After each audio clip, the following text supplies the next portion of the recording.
Back in 2010, Limbo was responsible for introducing me, as well as many other people, to the world of indie games. It has fun gameplay, is incredibly atmospheric, and is kinda like actual Limbo if you replace the bar with a giant hydraulic press. In terms of achievement hunting though, it has a pretty simple list that mainly just boils down to beating the story and getting some collectibles. That is, until we get to this achievement, which is where this game's completion percentage falls off a cliff. No, dude, I mistimed it! This is the No Points in Dying achievement, which requires you to beat the entirety of Limbo with 5 deaths or less. From the outside looking in, it honestly sounds pretty forgiving, but the moment you start on this sadistic journey, those lives are going to be gone fast. That's because every puzzle in this game kills you instantly, and 1 millisecond of timing can be the difference between success and hours of your life down the drain. So after not having played this game for over a decade, I decided to split this achievement into 3 distinct steps. Step 1, play through the game again and get familiar with what I have to do. Step 2, successfully get to the halfway point without a single death. And finally, step 3, beat the game and get the achievement. With that, let us begin.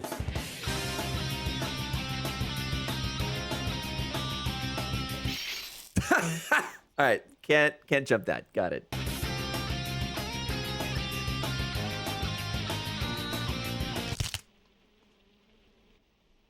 Okay, so there is fall damage. Good to know. Very cool.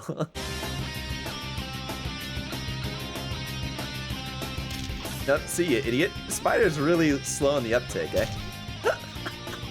Whoa!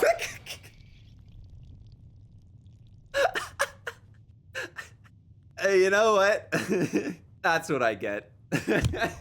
It turns out, even though I knew what I was getting into with this challenge, I still somehow grossly underestimated it. I went into the early game thinking it would only be harmless puzzles to warm me up and help me learn the game, but it was actually filled with misery and CBT right out of the gate.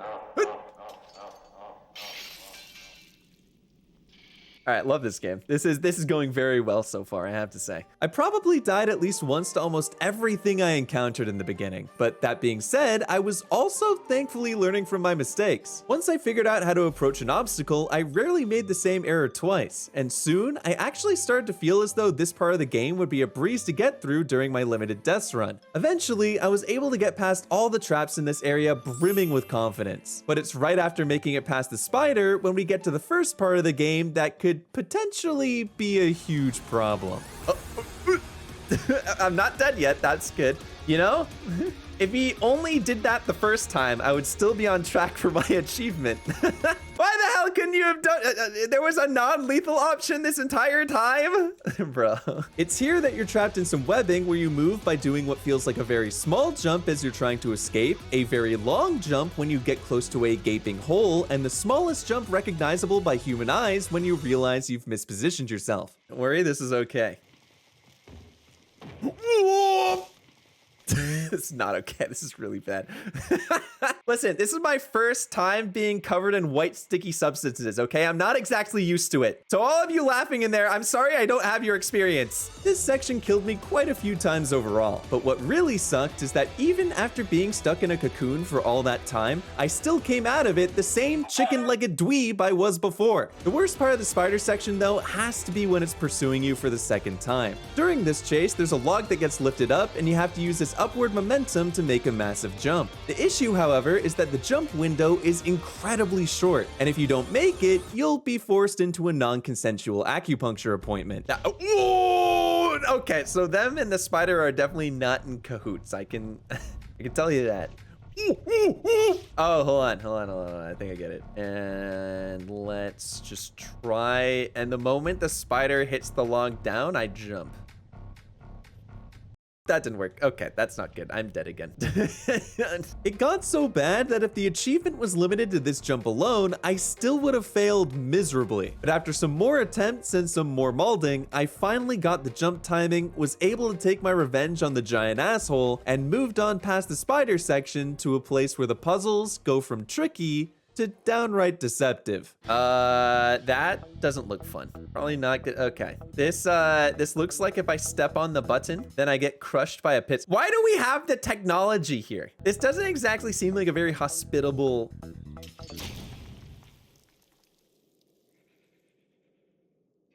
Okay, so there's a pressure plate, not just the button. Cool. What do you mean, why? How am I supposed to know? Who warned me? None of you did, all right? I don't want to hear it. Okay, so what do I do, though? Immediate.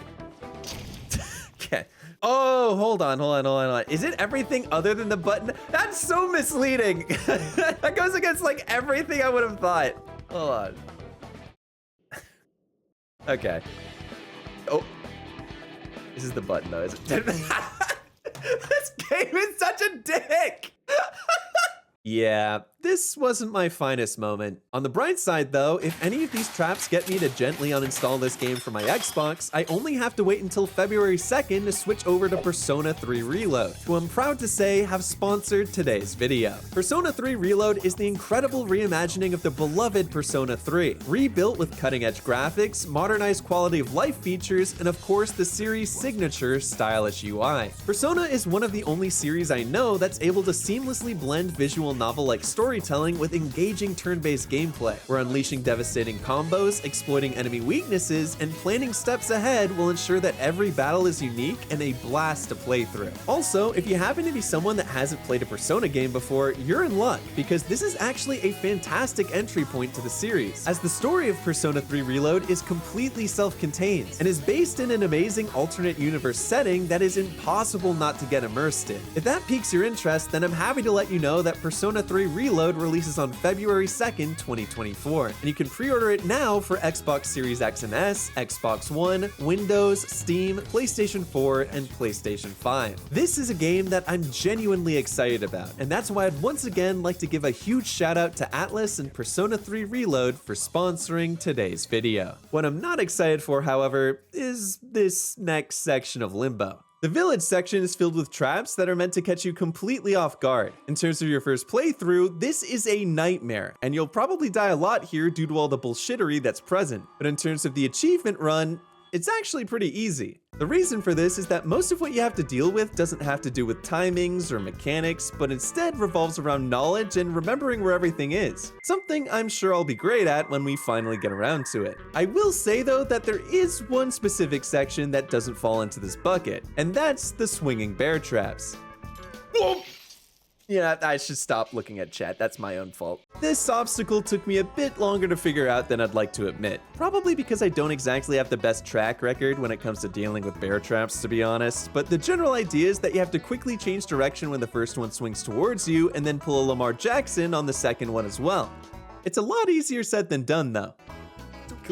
Come on, dude, oh my god. That's what I get for being so dummy thick, honestly. Yeah, I definitely have to go like this and then this, right? Okay, or not. Dude, this trap along with the web part and the log part were going to be very problematic for getting to the halfway point without dying. But the true test of our run would actually end up occurring right after escaping the village. I'm not exactly very fond of things exposing their worm to me without my permission. So ideally, we managed to like make it out of here okay. After some peaceful negotiations with the locals and recruiting this dog-like thing to be an unpaid intern at our sweatshop, we're introduced to the brainworms. How they work is once they start sucking, you're forced to run in a single direction where you can only slow down or interact with objects. The only way to change your direction is to reach a light source, but because this game is a giant dick, it doesn't make it very easy for you. Do I need to jump beforehand? Maybe. Oh, that could be, nope, I'm stuck again. This is not looking good. This worm in particular is an asshole because it's hitting the legendary helicopter spin, a technique created to be a mesmerizing mating ritual to the human eye. And if you accidentally mistime your actions here, you're automatically dead no matter what. This part ended up being a massive pain in the ass to figure out, and all I actually needed to do was move this box so I could jump to all the light sources. On the bright side, however, it's also the last big obstacle before the giant hotel sign. And once you've rid yourself of the worm once and for all, you've officially arrived at the halfway point of the game. And turn off the power, right? There we go. Now we're talking. This is the place I'd need to reach without dying a single time if I wanted a good chance at the achievement. Now, you might be thinking to yourself that not being able to lose a life before this sounds insane, especially considering all the ass fuckery we've had to deal with already. That was my thought process too, but there is a reason for that. And that's because even though the obstacles we've covered in the first half of the game have a really good chance of killing me, the ones in the second half are somehow even worse. Okay, hold on. That's probably dangerous. Unless that was supposed to drop the oh, this is this is more dangerous. Wait, no. Okay. Dude, this game has conditioned me to not press the button. That's not fair. I don't think he saw that coming. All right.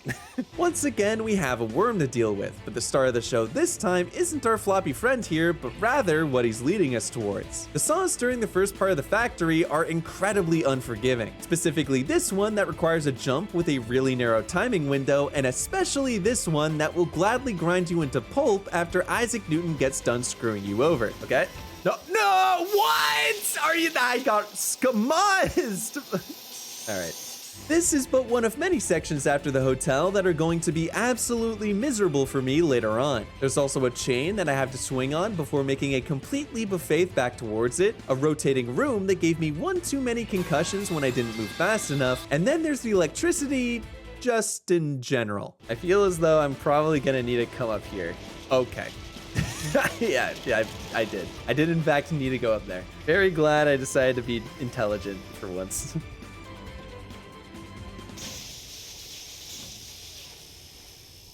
I am just, I am in disbelief. This game is not. On a more positive note though, there was a section with a giant fly that constantly avoided me. So I guess my gameplay didn't stink that bad. For almost the entirety of the second half of the game, I fell, was crushed, was electrocuted, was bonked, was shot, really just every method of death in the book minus old age. But despite me experiencing more realities than Doctor Strange, I still managed to get through all of it. There were definitely some things I was gonna have to keep an eye out for, but honestly, none of these obstacles felt like they'd be insurmountable when I got around to doing my achievement run. I was feeling pretty optimistic. However, it was soon after this that I reached the final stretch of my first playthrough, and nothing, and I mean nothing, could have prepared me for just how brutal the end of this game could be.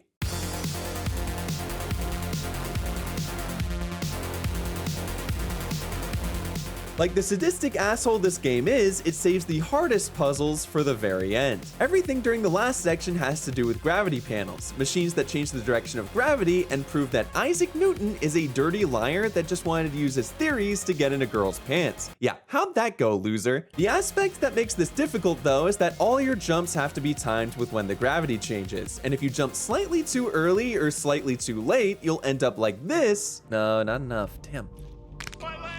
Did I die of fall damage? There's no way. Oh, you're kidding me. Or like this. Okay. Starting from the beginning, this section becomes rough immediately, as you have to jump onto an electric sign while a nearby saw pressures you into committing early. You then have to do something similar past a machine gun turret, and then find a way to navigate a massive array of comically large saws. Also, can someone tell me what these saws are even used for from a practical standpoint? Thank you. But the real thing to worry about here, and what is likely going to be the most difficult part of the game, is the final jump. One where the pressure will be on the most to catch the tightest timing window in all of Limbo. This is at the end of the game too? I have to get to the end and then fail? Bro. You need to get just enough height before the gravity changes to fall back down and smash through a window. Something that is way easier said than done, as shown here. But once you do... Spamming the button! Oh! Let's go! I hope I'm not, wait, that doesn't kill me, right? Surely.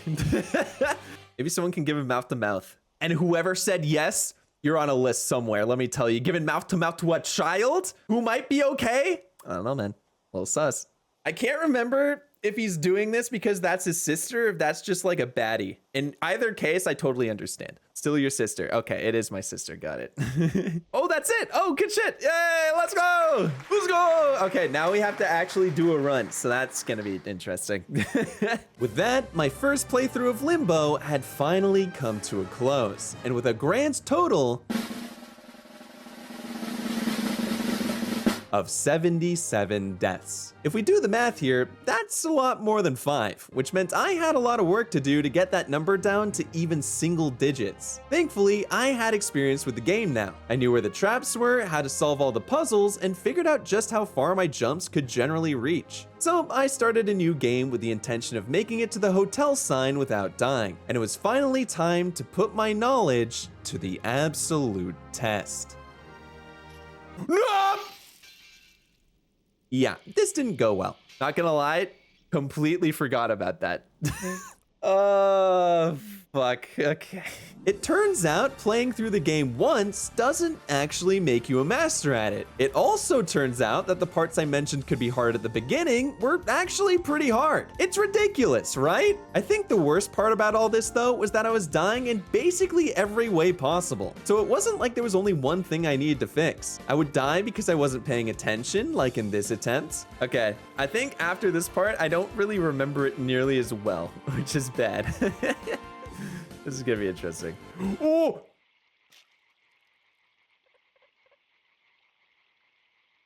Oopsies. Hey, Snam, watch out. There's a hole there.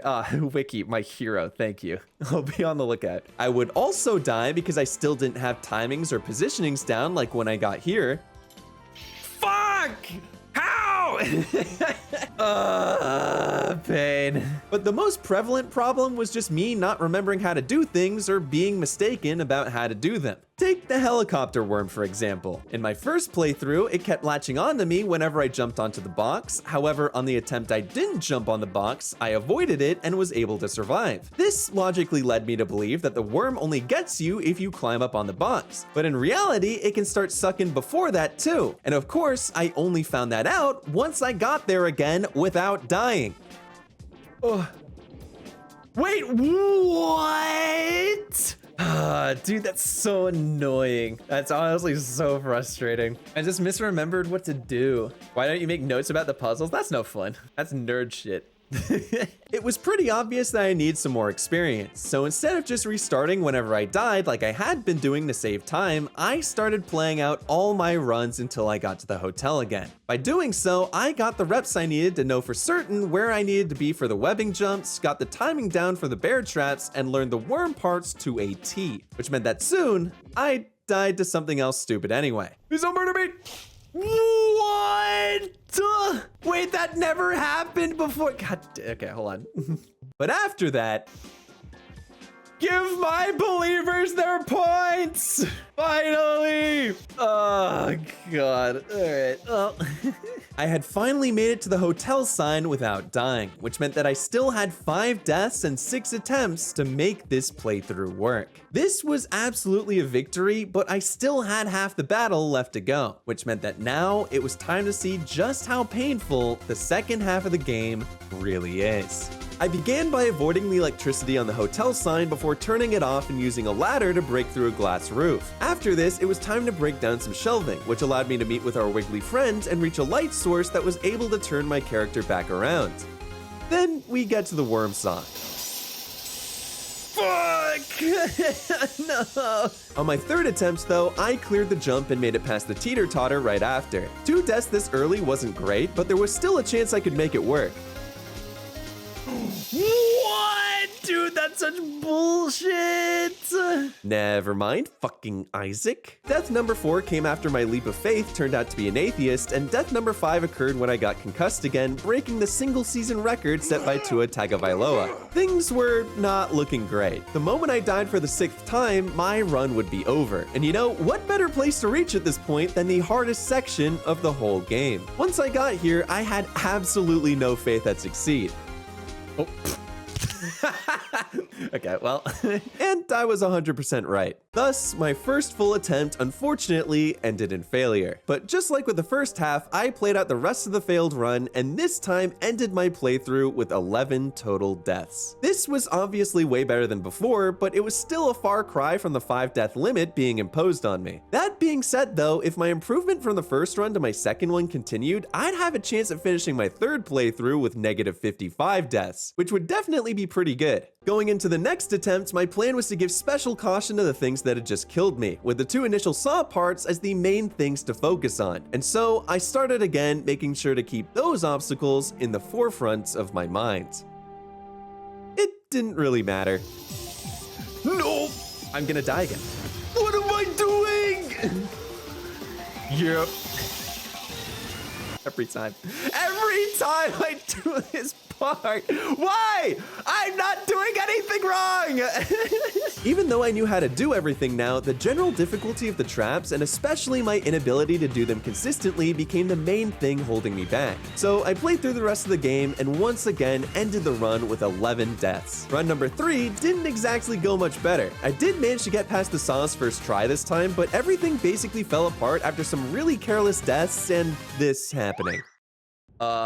There's no way I'm taking an L here for like no reason, right? Surely. It's gonna let camera? Oh, dude, I think I have to die.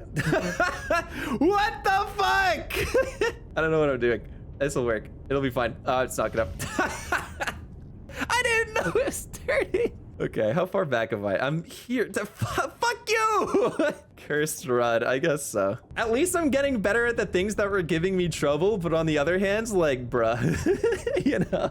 Run number 4 played out in a pretty similar fashion. I managed to get past most of the parts I thought were hard with ease, and then I just died to some random stuff that I never had to worry about before. It kind of signified a shift in the runs, as suddenly a majority of my deaths, minus the minimum of 3 I'd have to the final jump, came from instances where I was just being really stupid. And I don't think a single run encapsulated this change more than run number 5. No way it died.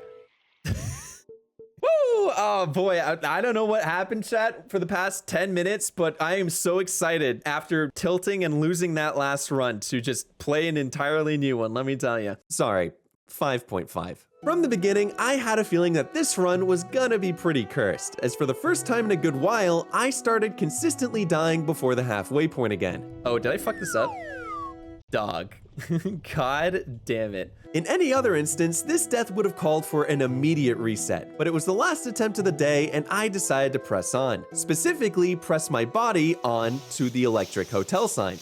Dude, I am going to lose my mind. Are you kidding me? Both of these deaths can be chalked up to being overly complacent. I was easily getting past these parts before, so my brain would just shift into autopilot and I'd suffer because of it. I focused up a bit after that, which allowed me to get to another set of puzzles that are usually safe. But it appears as though even after the deaths earlier, I hadn't really learned my lesson yet. I just said I wasn't gonna pay attention to chat, and I'm literally reading chat again. God damn it, I need to stop. I need to focus. Chat, whenever you see me look over at you, I need you to spam focus up dummy in chat, okay? And it will signal me to stop being a dummy and actually focus on the video game instead of being distracted like I usually am. I see the focus up dummy, okay? See, it's working. I instinctively looked over at chat, and now I'm looking back at the game. Very cool.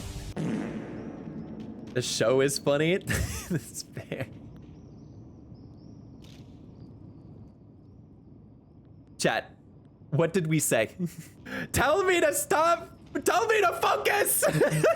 I was holding down, but it didn't register. Oh, dude, what am I doing? That was now 3 deaths to things that were completely avoidable. Nothing to do with timings, nothing to do with difficulty, just me putting on an absolute clown show. My now shattered kneecaps also shattered any belief I had that this was going to be the run. And because of that, I was pissed. I knew my own ability and I knew I could do better than this Dallas Cowboys-esque showing I was putting on. So after a mental reset, I fully locked in to prove to myself that I wasn't a failure, even though the run was practically over at this point. But this is when a miracle happened.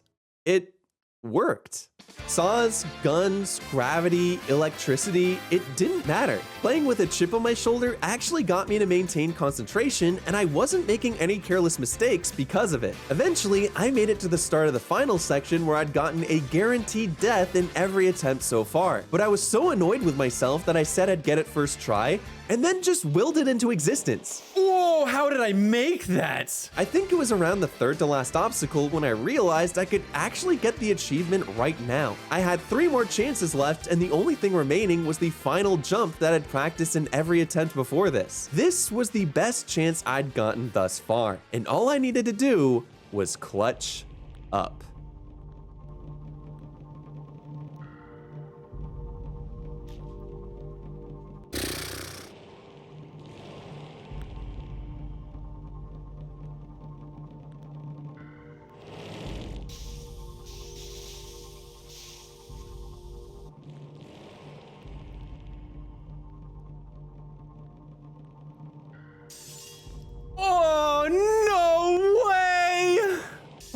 me, dude. Oh my god. Are you kidding me? What is that timing? Fuck, man. I threw at the end. I couldn't get the timing right. Oh, that... Why the hell do I have to have such clown shoes?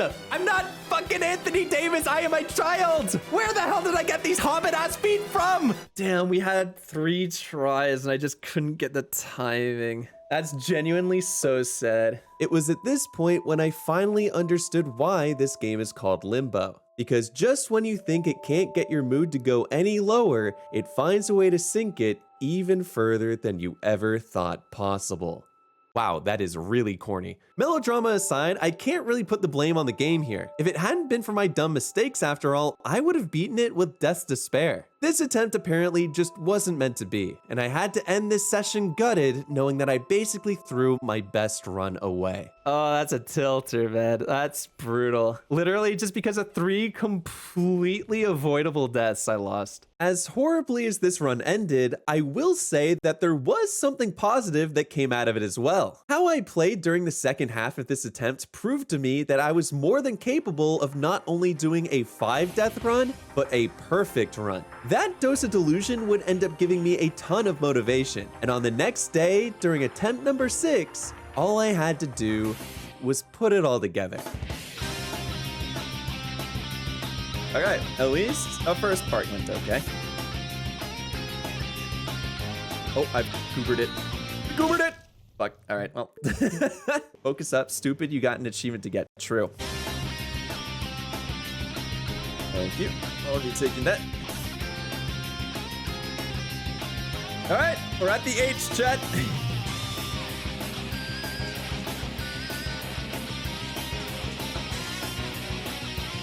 Dude, I feel my heart beating out of my chest right now. God damn it. 1 Mississippi, 2 Mississippi, 3 Mississippi, 4 Mississippi. Yes! First try! Let's go! Hold. What if I just die 3 times walking towards the girl that I've been after this entire time? You know what I mean? There's just like 3 bear traps here. There it is. It's finally over. With that, Limbo was finally completed in 5 deaths or less, something that hack Isaac Newton could only dream of doing. And I was now the proud owner of the achievements I had been putting off for over 12 years. Now it was time to celebrate by deleting the game off my hard drive once and for all. This is gonna feel so good. This is gonna feel very good. Hey, chat. So that was the 360 version of Limbo, right? But Xbox One version has its own achievements. It's on sale for $250. Anyone down for a little 2 in a row? 3 Mississippi, 4 Mississippi. This is how it's done, chat. It's just how it's done. Where's my achievement? Give me the money. 2 times back-to-back champion. You know what's funny, chat? This is my only achievement in the game. I haven't even beaten the game yet. It didn't give me that achievement. Now I'm having the opposite problem. The back-to-back achievement run was complete, and this time I could actually never play the game again. Wait, it's on PC too? The three-peat more impressive than Michael Jordan's Bulls had been cemented. And if you want to check out some more video game masochism, then make sure to subscribe and check out this video of me doing something even worse. I'm also streaming everything I make videos on over on Twitch, so make sure to check me out over there too if you want in on the action live. With that supreme victory, I'll see you all in the next one.